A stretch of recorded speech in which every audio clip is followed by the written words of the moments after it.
नमस्कार मित्रांनो, आपण पाहत आहात आपला आवडता आध्यात्मिक चॅनल.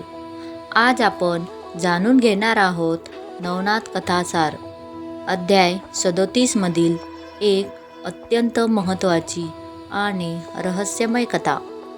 पैसे कधीही कमी पडणार नाहीत अशी विद्या प्राप्त होईल. ही कथा केवळ धनप्राप्तीची नाही, तर ती आहे श्रद्धा, तपस्या आणि गुरुकृपेची. चला तर मग बघूया कथा. प्राचीन काळात एक साधक होता. तो अत्यंत गरीब होता, पण त्याची श्रद्धा खूप मोठी होती. तो नेहमी म्हणायचा, माझ्याकडे पैसा नाही, पण मला ज्ञान हवं आहे. एके दिवशी त्याला नाथ संप्रदायातील महान योगी भेटले. त्या योगींच्या डोळ्यात एक वेगळीच दिव्यता होती. साधकाने त्यांना नमस्कार केला आणि म्हणाला, माझं आयुष्य गरिबीत जात आहे, मला तुम्ही मार्ग दाखवा. गुरूंची परीक्षा घेतली. योगी म्हणाले, तुला विद्या हवी आहे, पण त्यासाठी तुला कठोर तपस्या करावी लागेल. साधक तयार झाला. त्याला सांगितलं गेलं, तू 40 दिवस उपवास, ध्यान आणि मंत्रजप कर. त्या काळात त्याला अनेक संकटांचा सामना करावा लागला, जसे की भूक, तहान, मानसिक त्रास, पण त्याने काही हार मानली नाही.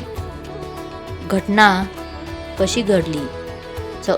40व्या दिवशी अचानक एक दिव्य प्रकाश प्रकट झाला. त्या प्रकाशातून एक आवाज आला, तुझी श्रद्धा खरी आहे. आता तुला अशी विद्या मिळेल की ज्यामुळे तुझ्या आयुष्यात पैशांची कधीही कमी पडणार नाही. साधक आश्चर्यचकित झाला. त्याला एक गुप्त मंत्र दिला गेला आणि सांगितलं, हा मंत्र फक्त चांगल्या कार्यासाठी वापर. विद्या, प्राप्ती आणि परिणाम. त्या मंत्रांच्या प्रभावामुळे साधकाच्या आयुष्यात चमत्कार घडू लागले. त्याला योग्य काम मिळाले, धन येऊ लागले, लोक त्याचा सन्मान करू लागले. पण सर्वात महत्त्वाचं म्हणजे तो नम्र राहिला. त्याने कधीही अहंकार केला नाही. या कथेतून आपल्याला काय शिकवण मिळते?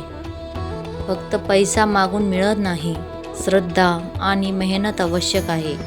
गुरूंचं मार्गदर्शन खूप महत्त्वाचं आहे आणि सर्वात महत्त्वाचं ते म्हणजे धन साधन आहे, लक्षण आहे.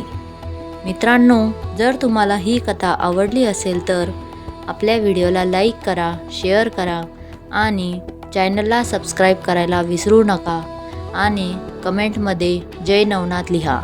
पुढच्या व्हिडिओमध्ये आणखीन एक अद्भुत कथा घेऊन येऊ. धन्यवाद. बोला अलख निरंजन. ओम नमो आदेश.